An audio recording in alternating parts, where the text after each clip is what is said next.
బైబిల్లో గమనిస్తే లూకా సువార్త 13వ అధ్యాయం 10వ వచనం చదువుకుందాం. విశ్రాంతి దినమున ఆయన యొక్క సమాజ మందిరంలో బోధించుచున్నప్పుడు 18 ఏండ్ల నుండి బలహీనపరచు దయ్యం పట్టిన యొక్క స్త్రీ అచ్చట నుండెను. ప్రియమైన వాళ్ళారా, ఈ బలహీనపరిచే దయ్యం పట్టిన స్త్రీ, దాని వల్ల ఆమె నడుము వంగిపోయిందండి.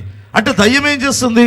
కొన్నిసార్లు దయ్యము ఒళ్ళులోకి వచ్చి కింద పడే వాళ్ళు ఉన్నారు, తల వెంట్రుకలు జార వేసుకొని కింద పడి అట్లా ఇట్లా అల్లరి చేసే వాళ్ళు ఉన్నారు.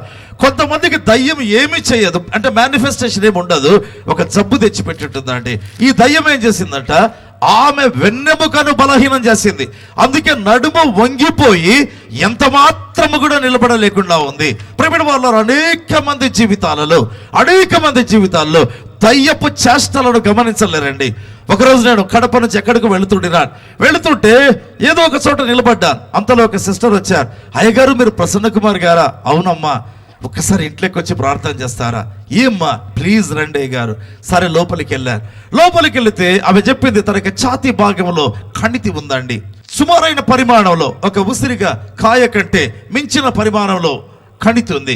అయ్యా, భయంగా ఉంది, ఇదేమన్నా క్యాన్సర్ ఏమోనని అలా మా ప్రార్థన చేస్తారని చేయి పెట్టారండి. ఆమె తల మీద చేయి పెట్టగా కింద పడింది. ప్రేమిణ వాళ్ళారా, యేసు నామమున దయ్యాన్ని ఆజ్ఞాపించాడు. దయ్యమా విడిచిపోమని ఆజ్ఞాపించారు. దయ్యం విడిచిపెట్టిపోయిందండి. ఏం జరిగింది తెలుసా? ఆ గడ్డ కూడా, కణితి కూడా తీసుకొని వెళ్ళిపోయింది. ఆ కణితి తెచ్చింది ఆ దయ్యం. ప్రేమిణ వల్ల ఎందుకు చెప్తుంటున్నా? ఇక్కడ చూస్తే 18 ఏండ్ల నుండి బలహీనపరిచే దయ్యం పట్టింది ఆమెకు. ఆమె నడుము వంగిపోయింది, ఎంత మాత్రమును చక్కగా నిలబడలేకుండా ఉంది. అనేక సందర్భాల్లో ప్రేమిణ వల్ల మన శరీరాల మీద దాడి చేస్తాడు సాతాన్, మన మనస్సు మీద దాడి చేస్తాడు, మానసిక జబ్బులు తీసుకొని వస్తాడు. కొంతమందికి హెల్యూసినేషన్స్ వస్తాయి, అంటే ఇక మానసిక వ్యాధి, రకరకాల ఆలోచనలు పరిగెత్తుతుంటాయి. మరికొంతమందికి ప్రేమైనటువంటి వాళ్ళ కుటుంబాలు చీలిపోవడం, ఎన్నెన్నో. మరి ఈరోజు టైం నాకు సరిపోదు కాబట్టి నేను ఎక్కువగా జరిగిన అద్భుతాలను చెప్పలేను, కానీ నా పరిచయంలో కొన్ని వేల అద్భుతాలు చూశాను. ప్రేమైన వాళ్ళ ఇంతకు ఈ యొక్క బలహీనపరిచే దయ్యం పట్టిన స్త్రీ ఎన్నిసార్లు సమాజ మందిరంలోనికి వెళ్ళి ఉంటుంది? అది నా ప్రశ్న. ఎన్నిసార్లు వెళ్ళి ఉంటుంది? అయితే ఎన్నిసార్లు వెళ్ళినా ఆమెకు విడుదల మాత్రం లేదండి. పాపం భక్తి పరురాలే. మీరు అనొచ్చు, దయ్యం పట్టిన వ్యక్తికి భక్తి ఉందా? చాలా వింత ప్రశ్న కదా, ఎందుకంటే నా స్టేట్మెంట్ అట్లా ఉంది. ఆమెకు భక్తి ఉంది కాబట్టే సమాజ మందిరానికి వెళుతుందండి. ఆ యొక్క మందిరంలో శాస్త్రులు చెప్పే మాటలు, ధర్మశాస్త్రపు మాటలు వినాలని ఇష్టం. అయితే ప్రాబ్లం, ఆమెలో ఉండేటువంటి దయ్యం పోవటం లేదు. శాస్త్రులేమో వాక్యం చెప్తారు, ఈమెమో సమాజ మందిరంలోకి వెళ్తుంది. అయితే ఆమె దయ్యం మాత్రం పోదు. ఎన్నిసార్లు వెళ్ళిందో సమాజ మందిరంలోనికి. ప్రియ దేవుని బిడ్డలారా, అయితే ఇప్పుడు యేసు ఆ సమాజ మందిరంలోనికి వచ్చాడు. That made all the difference ఏంటంటే, నీ ప్రార్థనలో యేసు ఉన్నాడా? నీ ప్రార్థనతో యేసు ఉన్నాడా? ఆదివారం నువ్వు మందిరానికి వెళ్ళడా? హన్నా ముందు వెళ్ళినట్టుగానా, లేకపోతే రియల్గా ఒక ఉద్దేశంతో సిద్ధపడి, నా జీవితంలో దేవుడు నాకు నేర్పించాడు, ఆదివారం ఆరాధన కంటే సిద్ధపడతానండి. ఒక దైవ సేవకుడిగా నేను చెప్తాను, ఆదివారం ఆరాధనకు శనివారం నేను సెలవు పెడతాను. ఎందుకు శనివారం సెలవు చెప్పంటారు? ఆ శనివారం అంతా కూడా ఆదివారపు ఆరాధనలో నేను చెప్పే వాక్యానికి సిద్ధపడతానండి. ఒక రోజంతా పెట్టుకుంటాను. ప్రేమిన వాళ్ళారా, ఆ దేవుని మాటలు నేను చెప్పాలి కదా. భయం, ఒకవేళ ఎక్కడ నేను దేవుని చిత్తాన్ని నెరవేర్చను కనుక ఆ దేవుని సేవకు సాటర్డే ఆఫ్ అండి. నా గదిలో ఉండిపోతాను. పెద్దగా విజిటర్స్ అలవ్ చేయరు.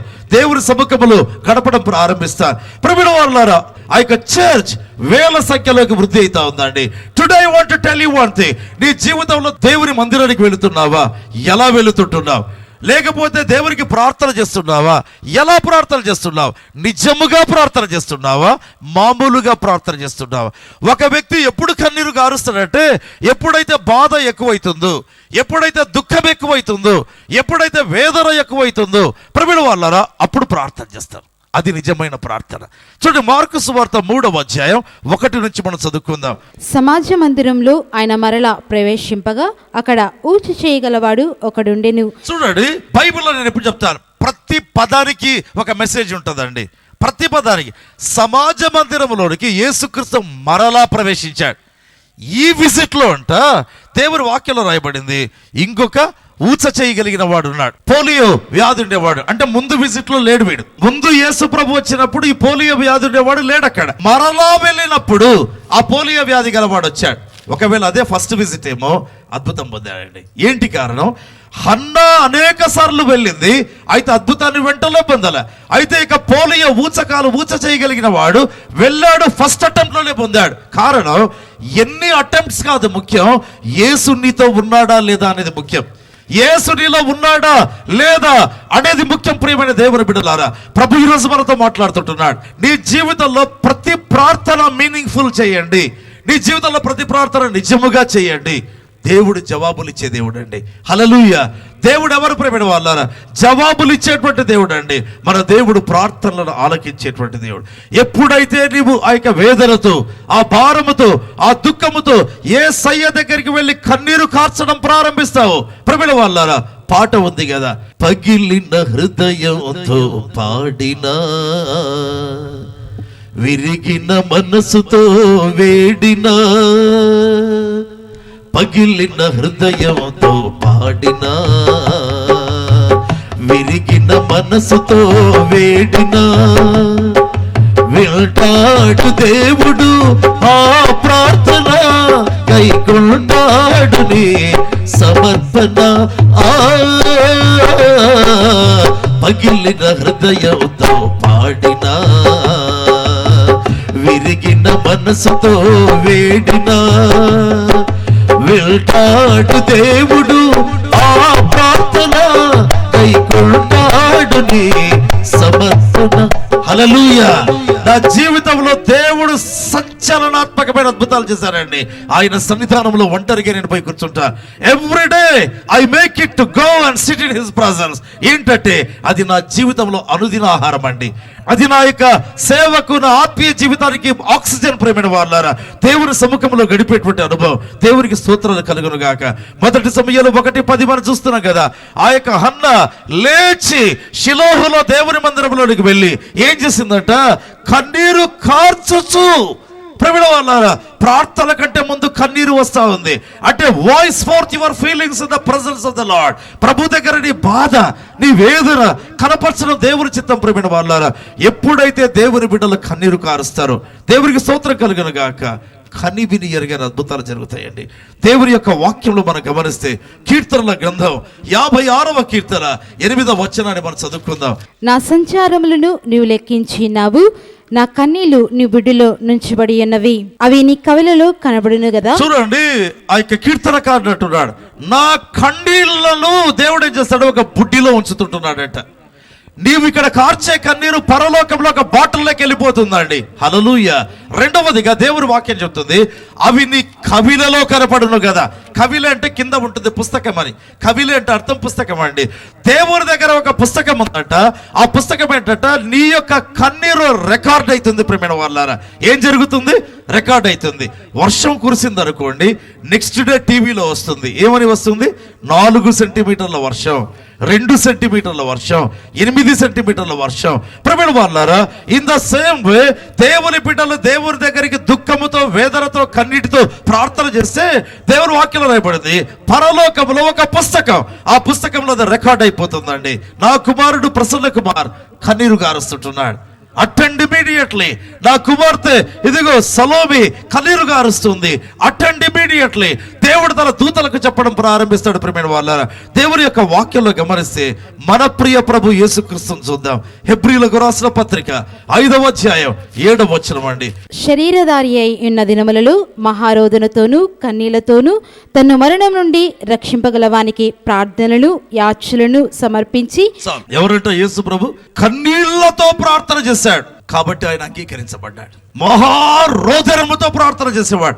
అందుకే ఇంటిలో ప్రార్థన చేసే డిస్టర్బెన్స్ అని ఒలివల కొండకు వెళ్ళేవాడండి. అందుకే గెత్సెమనే తోటకి వెళ్ళేవాడు. అక్కడికి వెళ్ళి ఏడుస్తూ రోదిస్తూ మొరపెట్టినటువంటి వాడు. ప్రియమైన వాళ్ళారా, ప్రైజ్ ద లార్డ్. ఆయన కుమారుడై ఉన్నా కూడా ఏమండి, ఎటు మరణాన్ని గెలుస్తాడు కదా.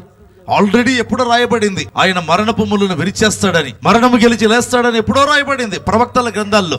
మళ్ళీ ఎందుకు ఏడ్చాలి? ఇప్పుడు మళ్ళీ ఎందుకు ప్రార్థన చేయాలి? కొంతమంది ఏ విధంగా ఉంటారంటే, దేవుడు ఇస్తాడు కదా, they take everything so easily. నీ జీవితంలో దేవుడు నీకు ఒక వాగ్దానం ఇచ్చాడా? ఆ వాగ్దానం ఎందుకు చెప్పంటారా? పట్టుకొని పోరాడేదానికండి. పట్టుకొని ఎత్తుకొని పోరాడడానికి ప్రేమైన వాళ్ళారా, దేవుడు నన్ను సేవకు పిలిచినప్పుడు 1982వ సంవత్సరంలో దేవుడు తన ఆత్మను నాకు ఇచ్చాడండి. ఓ బలమైనటువంటి అభిషేకం ప్రేమైన వాళ్ళారా, అది చెప్పే టైం లేదు నాకు. అప్పుడు దేవుడు ఒక వాగ్దానం ఇచ్చాడు. ఏంటంటే, నా కుమారుడా, నీవు బ్రతుకు దినములనిట ఏ మనుష్యుడు నీ ఎదుట నిలవచాలాడు.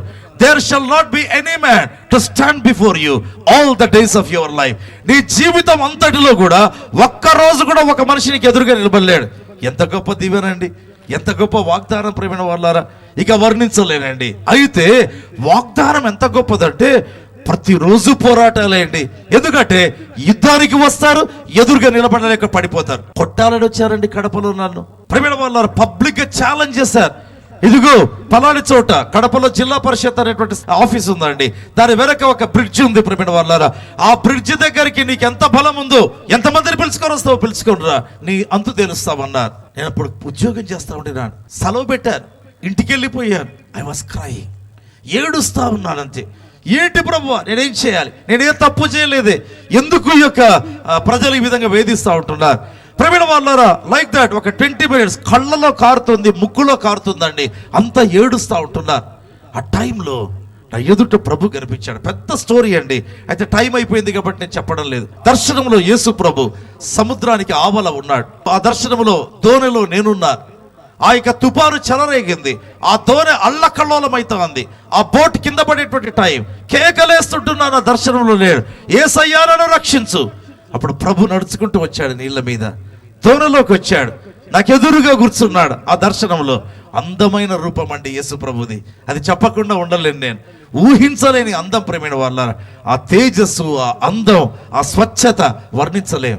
వచ్చి నాకు ఎదురుగా కూర్చున్నాడు. ఒక మాట అన్నాడు, అల్ప విశ్వాసి ఎందుకు భయపడుతున్నావు అని. ఇలా చూశాడండి. ఆ డిగ్నిటీ, ఆ వైభవం, ఆ తేజస్సు అలా చూస్తూనే సముద్రం కామైపోయింది. దర్శనం అయిపోయి తెలివిలోకి వచ్చేసాను. దేవానికి స్తోత్రం అన్నాను. ప్రేమైన వాళ్ళారా, నెక్స్ట్ డే నేను వెళుతూ ఉన్నాను. ఆ వ్యక్తి బయలుదేరాడు, నన్ను అటాక్ చేసేటువంటి వ్యక్తి. అయితే రెడీ అవుతుంటున్నాడు, షర్ట్ చేతిలో తన చేయి పెడుతుంటున్నాడు. 1000 వోల్టుల విద్యుత్ శక్తి కొట్టినట్లు కొట్టిందంటే అతనికి. కొట్టగా ఒక్కసారి కెవ్వున కేక వేసి నురుగు గక్కి కింద పడిపోయాడండి అతడు. కొట్టాలి అనుకున్నటువంటి వ్యక్తి. ప్రేమిన వాళ్ళారా, ఆ పిదప ఇమీడియట్గా హాస్పిటల్కి, ఆ రౌడీలంతా తన హాస్పిటల్కి తీసుకెళ్లారు. నా దగ్గరికి వచ్చి కొట్టాల్సిన వాళ్ళు. వెళితే డాక్టర్ అన్నారు, చిన్న పిల్లలకు పోలియో రావడం చూసాము, ఈ 40 సంవత్సరాల వయస్సుండే వ్యక్తికి పోలియో రావడం ఆశ్చర్యంగా ఉంది. ఇంతలా వచ్చేయి చెరుకు గడలాగైందండి. ఇప్పటికీ అంతే. ప్రేమిన వాళ్ళారా, నా జీవితంలో దేవుడు నాకు నేర్పాడు పాఠాలు. ఎప్పుడు కన్నీరు కార్చినా హీ కమ్స్, ఆయన వస్తాడండి. ఆయన వస్తాడు దగ్గరికి. నా జీవితంలోనే కాదు, నువ్వు రక్షణ పొందిన వ్యక్తివై, పాపము కడగబడిన వ్యక్తివైతే, ఎవరైనా కానీ ప్రేమైన వాళ్ళారా, ప్రసన్న కుమారే కాదు, దేవుడు ఒక కండిషన్ పెడతాడు, నువ్వు రక్షణ పొందిన వ్యక్తివై ఉండాలి, నీ పాపమును ఒప్పుకొని విడిచిపెట్టిన వ్యక్తివై ఉండాలి. ప్రభు అంటాడు కదా, ఇక నువ్వు పాపము చేయవద్దు. ఆ విధంగా పాపము లేకుండా నువ్వు ఉన్నట్లయితే, నీవు కన్నీరు కారుస్తే దేవుడు నీ దగ్గరికి వస్తాడు. ప్రేమైన వాళ్ళారా, దేవుడు వచ్చి నీతో మాట్లాడడం ప్రారంభిస్తాడు. బైబిల్లో గమనిస్తే అపోస్తలుల కార్యములు 20వ అధ్యాయం 19వ వచనాన్ని చదువుదాం. పౌలు యొక్క జీవితం ఏ విధంగా ఉందో చూస్తాం. యూదుల కుట్ర వలన నాకు శోధనలు సంభవించినను కన్నీళ్లు విడిచుచు పూర్ణమైన వినయభావంతో నేనెలాగూ ప్రభువును సేవించుచుంటినో మీకే తెలియను. పౌలుకు ఒక లక్షణం ఉందంట, ఎప్పుడు కన్నీళ్లు గారుస్తుంటాడు. Why he was a mighty man of God. ఎందుకు గొప్ప దైవజనుడు ప్రేమైన వాళ్ళారా, ఖండాలను వణికించాడండి పౌలు. ప్రేమైన వాళ్ళారా, ఆసియా ఖండం, ఐరోపా ఖండం, ఈ విధంగా ఖండాలను, ఇంటర్నేషనల్ స్పీకర్ కదా ఆయన, ఇంటర్ కాంటినెంటల్ స్పీకర్ అండి. You know the reason why. కారణం ఏంటంటే అతని మీదకి వచ్చిన కృప, రెండవదిగా పిలుపు, మూడవదిగా అభిషేకం, నాలుగవదిగా ఎప్పుడు కన్నీళ్లు గార్చేటువంటి వాడంట. ఎప్పుడు కన్నీళ్లు గార్చేటువంటి వాడు. ఏంటి పౌలాని యొక్క ప్రత్యేకత అంటే, హీ యూజ్డ్ టు క్రై, ప్రజలకు రక్షణ లేదే అని ఏడ్చేటువంటి వాడు. ప్రేమిన వాళ్ళారా, దేవుని వాక్యాల్లో గమనిస్తే అతనికి ఒక కుమారుడు ఉన్నాడు. శరీర సంబంధమైన కుమారుడు కాదు, ఆత్మీయమైన కుమారుడు. చూడండి ఆ కుమారుడు ఎలాంటి వాడు. 2 తిమోతి 1వ అధ్యాయం 3వ వచనం. నా ప్రార్థనల యందు ఎడతెగక నిన్ను జ్ఞాపకం చేసుకొనుచు నీ కన్నీళ్లను తలంచుకుని ఆమేన్. పౌలు ఏమంటున్నాడు? తాను ప్రార్థించేవాడు తన ఆత్మీయ కుమారుడు తిమోతి జ్ఞాపకం చేసుకుంటున్నాడు. తిమోతి నేను అనుకుంటే మొదట నీ కన్నీళ్ళే నాకు గుర్తొస్తాయి అంటాడు. పౌలు కన్నీళ్ళ ప్రార్థన చేస్తాడు. పౌలు యొక్క ఆత్మీయ కుమారుడు తిమోతి కూడా కన్నీళ్ళ ప్రార్థన చేస్తాడు. ప్రవీణ్ వాళ్ళారా ఏం చేస్తారండి? కన్నీళ్ళ ప్రార్థన. ప్రియ దేవుని బిడ్డలారా, దేవుని జనాంగమ, ఆది సంఘములో మొదటి తరం పేతురు, పౌలు వీళ్ళు టియర్ ఫీల్డ్ ప్రేయర్స్ అండి. రెండవ తరం వచ్చింది తిమోతి, యవనస్తులు. వీళ్ళు కూడా ఎవరట? కన్నీళ్లు గార్చేటువంటి వాళ్ళు. అందుకే ఆది సంఘం అనతి కాలంలో ఖండాలు దాటి ప్రపంచవ్యాప్తమైపోయిందండి. రీజన్ ఈజ్ వాళ్ళ బలం, వాళ్ళ కన్నీటి ప్రార్థన. బైబిల్లో రాయబడింది కదా, కీర్తనల గ్రంథం 84వ కీర్తన 6వ వచనం నుంచి మనం చదువుకుందాం. వారు బాకా లోయలో పడి వెళ్ళుచు దానిని జలమయముగా చేయుదురు, తొలకరి వాన దానిని దీవెనలతో కప్పును. వారు నానాటికి బలాభివృద్ధి నొందుచు ప్రయాణం చేయుదురు. దేవుని వాక్యంలో చూస్తుంటున్నాం కదా, ఎవరైతే కన్నీటి ప్రార్థన చేస్తారో, బాకా లోయలో పడి వెళతారో అంటే కన్నీటి ప్రార్థన. ప్రవీణ వాళ్ళారా దాన్ని జలమయం చేస్తా అంటారంట. ఏం చేస్తారంట? జలమయం చేస్తారు. తొలకరి వర్షం కురుస్తుందంట. ఎప్పుడు కన్నీటి ప్రార్థన చేస్తే తొలకరి వర్షం కురిస్తే ఎట్లుంటుందండి? బగ బగ బగ బగ ఎండలు ఉంటాయి. ఒక్కసారి తొలకరి వర్షం కురియగానే మరుసటి ఉదయాన్నే కోకిల పాట పాడుతూ ఉంటుందండి. ఆ వర్షము వాసన ఎంత బాగుంటుందో అంటే ఒక్క కన్నీటి ప్రార్థన పిక్చర్ మొత్తము మార్చివేస్తుంది. ప్రేమిడ వాళ్ళారా, మొత్తము పిక్చర్ అండి.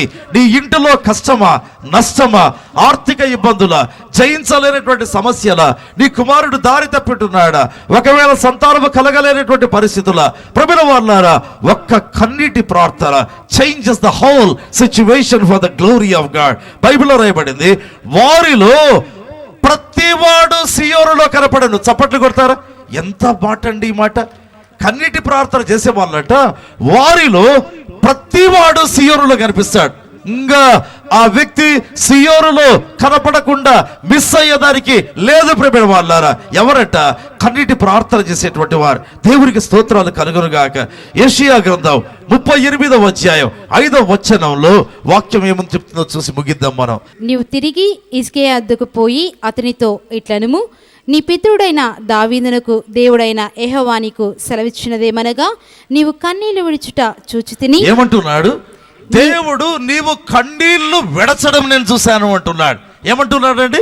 కన్నీళ్లు విడచడం. ప్రవీణ వాళ్ళారా మామూలుగా కన్నీళ్లు గార్చే వాళ్ళను నేను కూడా కాలేజీలో లెక్చరర్గా పనిచేస్తానండి. హోంవర్క్ చేసావా అంటే కొంతమంది చేయలేదు సార్ అంటారు, కొంతమంది చేశాను సార్, కొంతమంది ఏమి ఉండదు ఊరికే ఏడుస్తారండి. ఊరికే ఎందుకు లేటుగా వచ్చామంటే ఏడుస్తారు, ఎందుకు హోంవర్క్ చేయలేదంటే ఏడుస్తారు. అంటే వాళ్ళు కొంచెం బలహీనులు, అంతే కదా. ఏడ్చే వాళ్ళు ఎవరండి? బలహీనులు. కానీ దేవుని ఎదుట ఏడ్చేటువంటి వారు ఎవరు చెప్పమంటారా? దావీదు ఇంటిలోకి వెళ్ళి తన పడక కన్నీటితో తేలిపోయేట్టుగా ఏడుస్తాడండి. బైబిల్ చెప్తుంది తన పడక కన్నీళ్లతో తేలిపోతుందంట. అంత ఏడుస్తాడు. అది దావీదు యొక్క అభిషేకం. ప్రేమిణ వాళ్ళారా అయితే కత్తి తీసుకొని బయటికి వచ్చాడంటే ప్రేమిణ వాళ్ళారా ఒకసారి 4 దేశాల మీదకి యుద్ధానికి వెళ్తాడు. 32,000 రథములు ఉండేటువంటి సైన్యం మీదకి వెళ్తాడు. బైబిల్లో రాయబడింది, దావీదు నీవు మాలో 10,000 మందికి సమానం అంటారు. అతడు యుద్ధరంగంలో వయస్సును బట్టి సమస్యలేనప్పుడు అప్పుడు వచ్చి అడ్వైజ్ ఇస్తారు, దావీదు జాగ్రత్త, నీవు మాతో ఒకరు కాదు, నువ్వు 10,000 మందికి సమానం అన్నారు. ఎవరంటే దావీదు 10,000 మందికి సమానం. దావీదుకు అబ్షాలోముకు యుద్ధం జరిగేటువంటి టైంలో అంటారు కదా, ఇదిగో అబ్షాలోము నీ తండ్రి సింహపు గుండె అంటారు. సింహపు గుండె ఏడుస్తాదండి ఎక్కడన్నా? సింహపు గుండె ఏడుస్తుందా? ప్రశ్నిస్తుంటుందా? ఏది సింహపు గుండె చెప్పమంటారా? ఏడ్చేదే సింహపు గుండె. ఎవరు దేవుని దగ్గర ఏడుస్తారో వాళ్ళే సింహపు గుండె. ప్రేమిణ వాళ్ళారా దావీదు బయలుదేరాడంటే గొల్యాతు బోర్ల పడాలి. దావీదు బయలుదేరాడంటే సింహము చీలిపోతుంది. ప్రేమిణ వాళ్ళారా సింహము చీల్చడం ఇజ్ ఇట్ పాసిబుల్? ఒకసారి ఆలోచన చేయండి. ఒక మేక పిల్లని కూడా చీల్చలేరే, అంత ట్రెమెండస్ స్ట్రెంగ్త్ అండి దావీదుకు. బైబిల్లో రాయబడింది, ఆ యొక్క ఏడుస్తూ దేవుడి దగ్గర ప్రార్థన చేసేవారు దినదినము బలాభివృద్ధి నొందుతారు. ఏమని రాయబడింది? దినదినము బలాభివృద్ధి నొందుతారు. ప్రియ దేవుని బిడ్డలారా ఈరోజు దేవుడు మీతో మాట్లాడాలని కోరుతుంటున్నాడు. నీవు కార్చేటువంటి కన్నీళ్లు ప్రభు చూస్తాడు. అంటాడు కదా, యెషయా ద్వారా చెప్పి పంపిస్తున్నాడు, హిజ్కియా I have a good news for you. హిజ్కియా ఎప్పుడు నాకు క్యాన్సర్ ఉంది, క్యాన్సరే అంటారండి ఆ జబ్బు. ప్రభుత్వ వాళ్ళ గువ్వవలే మురిగి తిని ఓది కొరుకులాగా కిచకిచలాడి తిని ఎంత దుఃఖపడ్డాడో, ఎంత ఏడ్చాడో, ఎంత మూలిగాడో, ఎంత నొప్పో, ఎంత వేదనో, ఎంత అన్సర్టనిటీనో. అయితే దేవుడు ఆ జబ్బును చూడాడంట. క్యాన్సరా, ఇంకేదన్నా, హెచ్ఐవినా, ఎయిడ్సా, ఏది చూడాడు. ఒక మాట అన్నాడు, హిజ్కియా నీ కన్నీళ్లు చూశాను. ఆ జబ్బు యొక్క తీవ్రతకు ప్రభు పెద్దగా పట్టించుకోడండి. ఎందుకంటే ఆయన భూమి ఆకాశములను సృజించిన వాడు, ఆకాశమును ఉత్తరీయములాగా మడిచివేసేవాడు. నా యొక్క పరిచర్యలో దేవుని నామహిమార్థమై హెచ్ఐవి పేషెంట్స్ ప్రేమిన వాళ్ళారా, ఇక 3 రోజులకు చచ్చిపోతారంటే తీసుకొని వచ్చినారు కడపకి. 3 రోజులు. హెచ్ఐవి కాదు, ఎయిడ్స్ అండి. హెచ్ఐవి దాటి ఎయిడ్స్లోకి వెళ్ళాడు. 3 days డాక్టర్స్ టైం చెప్పారు. ఎందుకని తీసుకొని వచ్చారు? ప్రార్థన చేశాను, దేవుని నామహిమార్థమై. నెక్స్ట్ డే వెళ్ళి తీసుకెళ్లారు. అట్లాగే ఇంక తీసుకెళ్ళండి అమ్మ ఊరికి అన్న. ఊరికి వెళితే లేచి కూర్చున్నాడు, తినడం ప్రారంభించాడు, పుష్టిగా లేచి కూర్చున్నాడు. కంప్లీట్లీ చేంజ్ అండి. దేవుని నామహిమార్థమై. ప్రియమైనటువంటి దేవుని బిడ్డలారా, ఇక కోమాలో ఉండేటువంటి వారు ఎవరైతే కోమా దశలో ఉంటారో, ఈవెన్ ఒక 3 వారాల కిందట మీ విజయవాడలో జరిగిందండి. మొన్ననే చెప్పాను ఈ అద్భుతాన్ని గురించి, మళ్ళీ చెప్పడం లేదు. డాక్టర్ ఆమె చచ్చిపోతుంది, వెంటిలేటర్ మీద ఉంది. ఇక వెంటిలేటర్ అనే మెషిన్ ఆపేస్తే ఈమె చచ్చిపోతుంది. Just she supported by the machine అని చెప్పారు. కార్పొరేట్ హాస్పిటల్లోకి వెళ్ళాను, ప్రార్థన చేశాను. ప్రియమైన దేవుని బిడ్డలారా, ఆ పెద్దప డాక్టర్ వచ్చాడు వెంటిలేటర్ కనెక్షన్ తీద్దామని. చూస్తే ముందు స్విచ్ ఆఫ్ చేశాడు, బ్రీతింగ్ ఉంది. ఆశ్చర్యపోతున్నారు. ఇంకా 5 నిమిషాలు, ఇంకా 10 నిమిషాలు. తీరా చూస్తే అసలు వెంటిలేటరే అవసరం లేదు. She became all right. ఎన్ని అద్భుతాలు! మన దేవుడు గొప్ప దేవుడు అండి. అయితే హీ వాంట్స్ యూ. ఆయన ఒక కోరిక, తన కుమారుడైనటువంటి యేసుక్రీస్తు శరీరధారి అయి ఉన్న దినములలో ఏ విధంగా మహారోదనముతో కన్నీళ్లతో ప్రార్థన చేశాడో, అదే విధంగా మనము కూడా ఏం చేయాలి? మనకొక ఒలీవల కొండ అనుభవం ఉండాలి. ఒక్కొక్కరికి ఒక్కొక్క ఒలీవల కొండ అనుభవం ఉండాలి. బైబిల్లో నేను ఆ భాగం చూపడం లేదు. లూకా సువార్తలో జకరియా, ఎలిజబెత్లు ఆ భాగంలో చూస్తే జకరియా ధూపం వేసేదానికి వెళ్తాడు. 2 మాటలు అక్కడ కనిపిస్తాయి. ధూప సమయమందు ధూప వేదిక దగ్గర. 2 మాటలు అండి. ధూప సమయం అంటే నీకు ప్రార్థన సమయం ఉండాలి ఎప్పటికీ. ప్రేమైన వాళ్ళారా, ఉదయాన్నే లేస్తూనే చపాతీ లేదా టిఫిన్ చేసేదానికి నీకు టైం ఉంది, మధ్యాహ్నం భోంచేసేదానికి టైం ఉంది, ఫ్రెండ్స్తో వెళ్ళేదానికి టైం ఉంది. దేవునితో నీ టైం ఏది అని ప్రశ్నిస్తుంటున్నారు. ధూప సమయం. అలాగే ధూప వేదిక దగ్గర జకరియా ఉంటే దేవదూత ప్రత్యక్షమయ్యాడు. ఏంటి ధూప వేదిక? ప్రార్థనా వేదిక, ప్రార్థనా స్థలం.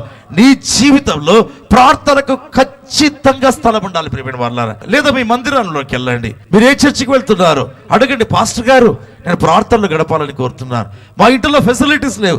వెళ్ళి దేవుని సముఖంలో కూర్చోనండి ప్రియమైన వాళ్ళారా. కూర్చొని ప్రభు దగ్గర వేదనాభరితంగా ప్రార్థన చేయడం ప్రారంభించాలి. కన్నీటి ప్రార్థన ప్రభువును కదిలించే ప్రార్థన. కన్నీటి ప్రార్థన ప్రభు కోరేటువంటి ప్రార్థన. కన్నీటి ప్రార్థన ప్రభుని నీ దగ్గరికి తీసుకొని వస్తుంది. కన్నీటి ప్రార్థన ఆ యొక్క ప్రభు యొక్క కవిలలో లిఖించబడుతుంది, పుస్తకంలో ఉంటుంది. నీకు జవాబిచ్చే వరకు కూడా అది పెండింగ్ రిక్వెస్ట్ గానే ఉంటుందండి. బైబిల్లో చూసినట్లయితే అది నీ కవిలలో కనపడను కదా. ఆ యొక్క కీర్తనకారుడు అంటాడు, దేవా నా కన్నీళ్ళను చూడవా. ప్రియమైన వాళ్ళారా, ఈరోజు ఏ సమస్యతో మీరు వచ్చిట్టున్నారు, ఏ బాధ, ఏ వేదనతో వచ్చిట్టున్నారు, ప్రియమైన దేవుని బిడ్డలారా, నా పరిచర్లో ప్రభు ఊహించలేని అద్భుతాలండి. మీరు టీవీలో చూస్తూ ఉంటారు, కృపాగడిల టెలివిజన్ కార్యక్రమంలో. పిసిఓడి ప్రాబ్లం ఉండదండి ప్రార్థన తర్వాత, సంతానం కలిగి ఉంటారు. రెండవదిగా ఇక ఎప్పటికీ కూడా సంతానము కలగదు అనేటువంటి వారికి దేవుడు దర్శించి టెస్ట్ ట్యూబ్ బేబీకి వెళ్ళేదానికి రెడీ అయింటారు. పిలుస్తాను, ఉండండి, జస్ట్ ప్రార్థన చేస్తాను, దట్స్ ఆల్. ఆ నెలలోనే జరిగి ఉంటుంది. ప్రియమైన వాళ్ళ ఒక్క జరిగిన సంభవం చెప్పి నేను ముగించాలని కోరుతుంటున్నాను. ఒక అమ్మాయి 2 years 2 సంవత్సరాల కిందట ప్రభు అద్భుతం చేశాడు. ఆ అమ్మాయి అన్యురాలు కృపా చర్చి కడపలో రావటం ప్రారంభించింది. బీటెక్ చదువుతుందండి. ఎప్పుడు నవ్వుతూ ఉంటుంది, ఎప్పుడు నవ్వుతూ హ్యాపీ అంతే. ఒకరోజు పిలిచాను, ఎవరమ్మా నీవు, ఎప్పుడు సంతోషంగా చర్చిలో అన్ని చాపలు వరుస్తుంది, ఎవరిది? B Tech final year. అప్పుడు ఎవరు లేరు, నా దగ్గర ఒంటరిగా వచ్చింది, ఏడవడం ప్రారంభించింది. ఏంటి ఆమె సమస్య అంటే, ఆమె కాదు, ఆమె స్త్రీ కాదు, స్త్రీ లక్షణాలు ఆమెకు లేవు, పుట్టుకతో లేవండి, స్త్రీ లక్షణాలు లేవు ప్రేమైన వాళ్ళారా. సో చెల్లికి వివాహం చేసేటువంటి టైం వచ్చింది. ఏం చేయాలి? తండ్రి ఎవరికి, ఎందుకు పెద్దమ్మాయికి చేయలేరంటే చెప్పలేకుండా, పుట్టుకతో అవయవాల లోపం అండి ఆమెకు. స్కానింగ్ రిపోర్ట్లో ఏమిచ్చారంటే ఆమె it is not she but it is he అన్నారు. ఆమె కాదు అతడు అన్నారు. అతడేమి కాదండి, బట్ ఆమె మాత్రం డెఫినెట్గా కాదు. ఏడ్చిందండి నా దగ్గర. నేను అడిగా, ఎందుకమ్మా ఇంత సంతోషంగా ఉన్నావు? ఈ దేవుని దగ్గరే నాకు సంతోషం, ఇంకెక్కడ ఉంటుంది సంతోషం? నేను చెప్పాను, అమ్మ చర్చికి వస్తుండు, ఏదో ఒక రోజు నేను పిలుస్తాను, పిలిచి ప్రత్యేక ప్రార్థన చేస్తారు. ప్రియమైన దేవుని బిడ్డలారా, కొద్ది నెలలకి అమ్మాయిని పిలిచాను, నేనే పిలిచాను, రామ ప్రార్థన చేస్తామని. చేతులు పెట్టి ప్రార్థన చేస్తాను, చాలా భారంగా పగిలిన హృదయంతో. తర్వాత చెప్పాను, స్కాన్ తీసుకెళ్ళమ్మా అని. సో డాక్టర్ దగ్గరికి వెళ్ళింది, స్కాన్ తీశారు. ఏంటి చెప్పమంటారా? శరీర అవయవాలు ఉన్నాయి. కలగజేశాడు దేవుడు. క్రియేటివ్ మిరకల్ అండి, కలగజేశాడు. ప్రియమైన వాళ్ళారా, దేవునికి స్తోత్రాలు చెల్లిస్తుంటున్నారు. ఈరోజు కడపలో ఒక మెంబర్ అయ్యి ఇప్పుడు ఆమె ఉద్యోగం చేస్తుంది, మంచి ప్రభుత్వ ఉద్యోగం చేస్తూ 2 days బ్యాక్ వచ్చింది. 3 months సెలవు పెట్టి నేను ప్రార్థనలో మందిరంలో ఉండాలనుకుంటున్నాను. 3 నెలలు సెలవు పెట్టి ప్రార్థన మందిరం. ఎందుకంటే ఈ ప్రార్థనే నాకు జయం ఇచ్చింది. ఈ ప్రార్థనే ఒక స్త్రీ కాకుండా ఉండే వ్యక్తిని స్త్రీ చేసింది. ప్రేమైన వాళ్ళారా, లేని వాటిని ఉన్నట్టుగా పిలిచే దేవుడు యేసు ప్రభు. రోమాపత్రికలో రాయబడింది, ఏది లేదో అది ఉన్నట్టుగా పిలుస్తాడండి. He's capable, that's all. ఆయన సామర్థ్యం కలిగిన దేవుడు. అయితే ఆయన ఒకటి కోరుతాడు, తన పిల్లలు తన దగ్గరికి రావాలి అంటాడు. ఆయన పిల్లలు ఆయన దగ్గరికి రావాలి, ఆయన సన్నిధానంలో కూర్చోవాలి, ఆయన సన్నిధానంలో ప్రార్థన చేయడం ప్రారంభించాలి. ప్రియమైన వాళ్ళారా, మన జీవితంలో పాపం ఒప్పుకోవాలండి, విడిచిపెట్టాలి. అప్పుడు దేవుడు తన కృప ఇస్తాడు.